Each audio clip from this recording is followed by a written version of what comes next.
ঘন কুয়াশায় আচ্ছাদিত চারপাশ, কাছের দূরত্বও দৃষ্টিসীমার আড়াল। হিমেল হাওয়া আর কনকনে ঠান্ডায় জবুথবু জনজীবন। হেমন্তের বিদায়ের বাকি আরও 2 দিন। এবার আগে ভাগে প্রকৃতিতে দখল নিয়েছে শীত। দিনের আলো নিভে যাওয়ার সঙ্গে সঙ্গে অন্ধকারের সঙ্গে পাল্লা দিয়ে নেমে আসে কুয়াশা। টুপটাপ শব্দে ঝরে পড়ে বৃষ্টির মতো শিশির। সকালের আলো ফুটলেও দীর্ঘ সময় দেখা মেলে না সূর্যের। শুক্রবার সকালে গোপালগঞ্জের সর্বনিম্ন তাপমাত্রা 12 ডিগ্রি সেলসিয়াস রেকর্ড করা হয়েছে।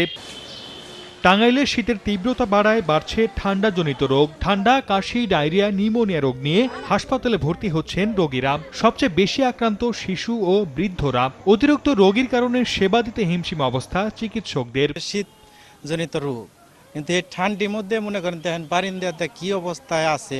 বাচ্চাদের বন্ধই হচ্ছে না, কালকে স্যালাইন দিতে আজকে স্যালাইন নাই।